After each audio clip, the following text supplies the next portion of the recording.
Choip, choip, choip. Choip, choip, choip. No toilet, I see. I think I understand. From a game developer's perspective, it must be easier to pretend like that element of humanity doesn't exist.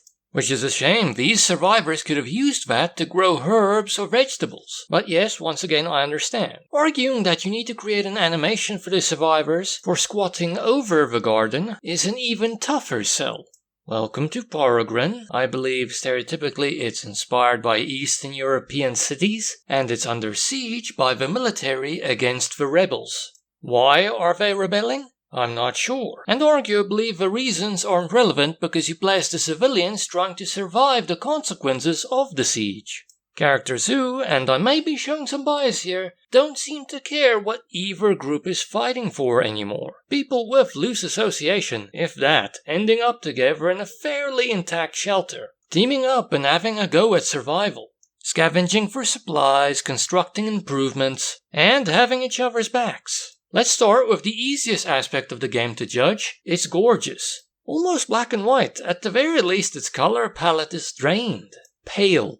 Most of the buildings were shelled, rubble is common. It's a 2.5D view of a grim place. Sometimes you'll see some odd splashes of beauty, and there's something the developers call pencil effect overlaying on top. It's brilliant, really cold. The visual component of desperation is present. And how about the music?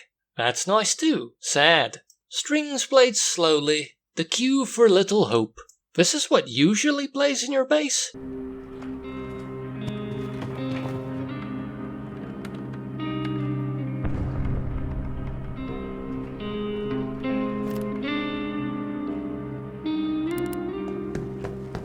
But if you build a radio and play some music, you can make things feel a bit less dire. Changes the atmosphere, becomes a different game during that time.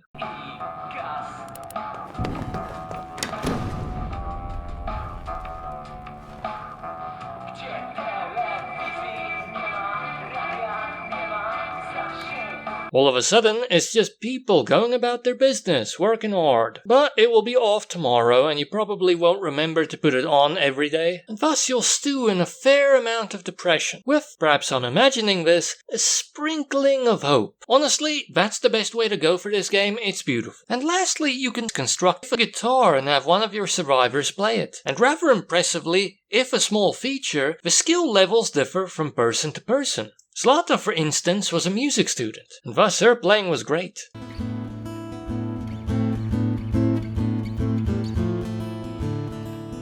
Some survivors are good.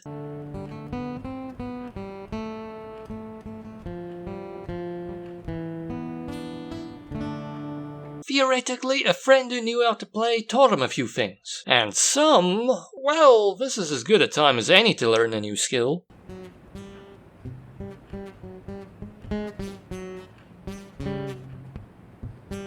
Look where I placed the guitar, as though on a sunlit stage. As touched upon now, your survivors have different skills, most notably these traits. Some are kind of understandable, and at the very least you know where they'll be helpful, sort of, but others you definitely need to look online. What could they possibly help you with? Sure, through practice I realized that good cook let characters use less water during cooking, which can definitely be helpful. Some people obviously have more carrying space when scavenging. Some like caffeine or cigarettes to unwind. But how much does that actually affect their mood? And according to the wiki, there are more in-depth skill differences between characters too, such as different levels of guarding ability. At first I had an inkling this was true, but later I just assumed everyone was equal in this regard. I mean, all we have to go on is a character trait, a backstory, and slowly developing personalities. And I suppose that's realistic. It's closer to how you would determine a human being's stats in real life. That's cool, I suppose, but I simply played not accounting for those subtleties.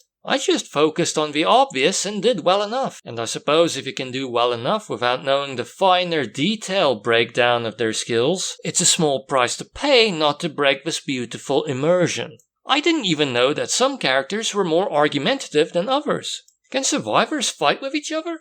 They're just unique people trying to survive, and I never really considered them tools of my gaming will. You know, as much as that sentiment can be true in a gaming setting, but their fate mattered to me, which is quite an achievement. The game only has autosave, and it does so at the start of a day, so you really avoid risk.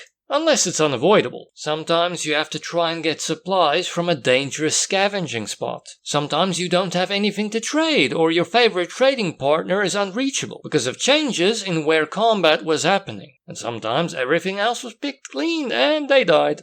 Now my survivors are sad. Down a member in exchange for nothing. But hey, one less mouth to feed. It is a bit affecting to lose someone after a long game time. If their story was developed, and you knew more of their past, but they died before you saw the entire thing. The story ends there. Oh well, let's keep on and continue. Maybe the rest can live on. Get some food to prevent going from hungry to very hungry. And then on to starving. Sleep to reduce your tiredness and aid in healing. And ideally treat them with bandages and meds.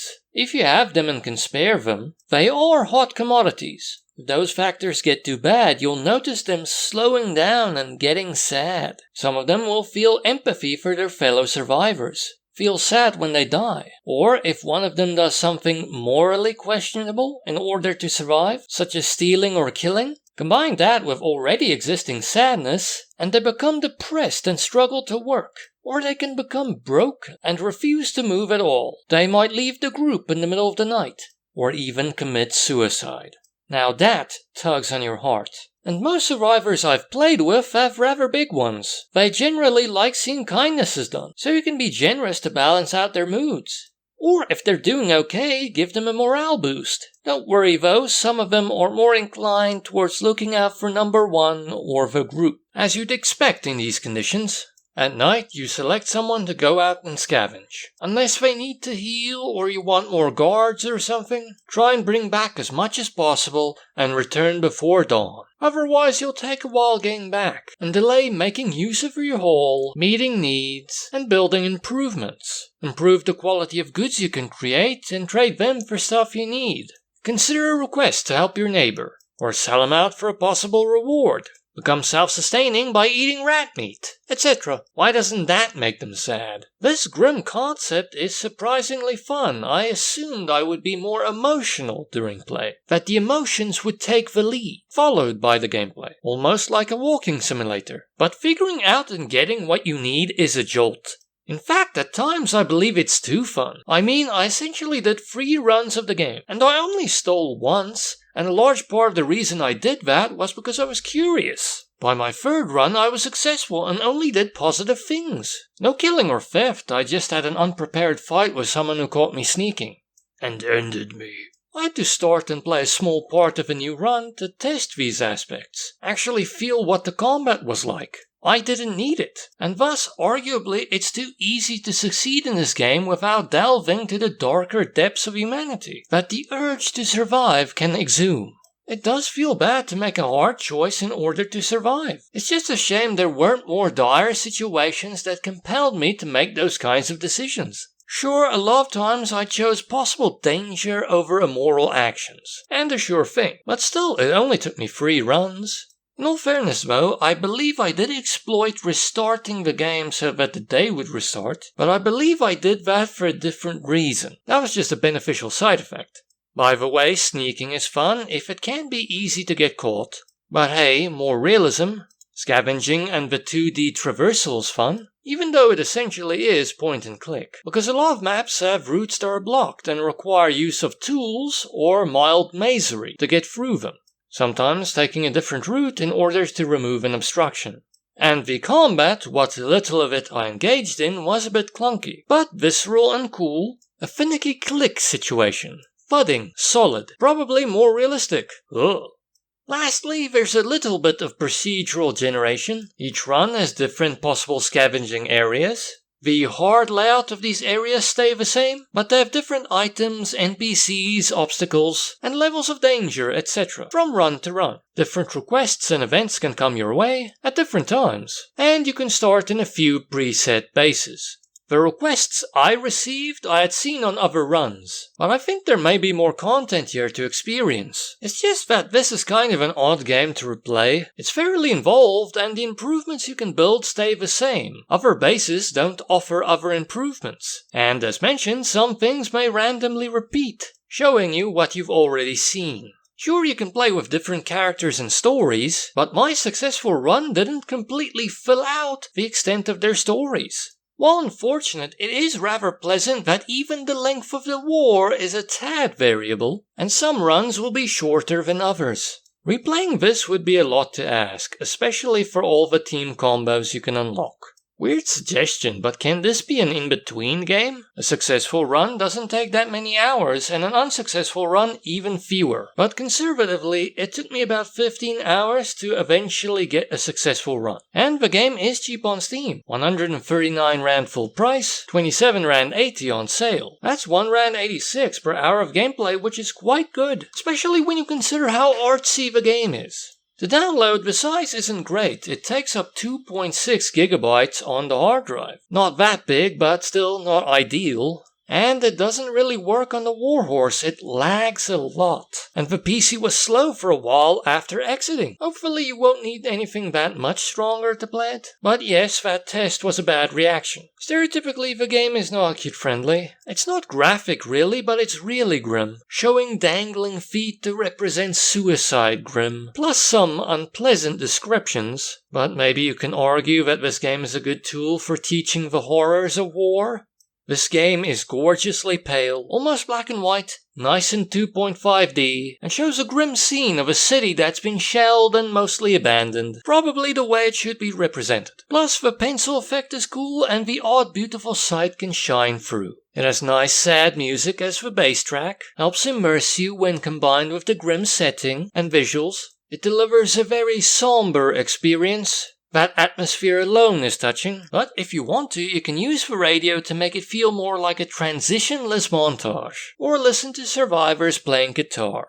It has surprisingly great survival gameplay. Scavenging labyrinths of rubble, base building, resource management, sneaking, combat, making choices. The game is touching in general. I almost automatically recognize my characters as people. Seeing their stories and histories unfold, them suffering or not making it thereafter, and sometimes choosing to do stereotypically bad things, make you feel deeply and dully in your stomach. And their slowly unfolding stories add to that. They don't give you much, but it's effective. The characters don't feel like tools, as much as that can be true controlling them in a game. Plus, the game has a lovely, miserable atmosphere if you're into that sort of thing. On the con side, because of the procedurally generated elements, especially the length of the war, you'll probably miss out on some content, such as requests, character development, the unfolding of their histories, and the gameplay is probably too involved to replay it after a successful run, since the base building will yield the same improvements. And in my opinion, after the initial difficulty, the game can be a bit too easy. Maybe. It's too easy to survive without resorting to drastic action, and thus you're not reaping the sadness and guilt, the horror of doing something like that to someone.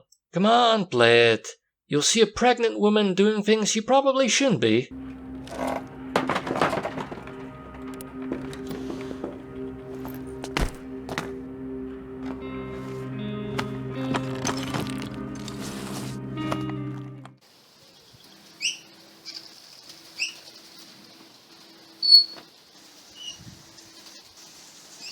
Choip, choip, choip. Choip, choip, choip.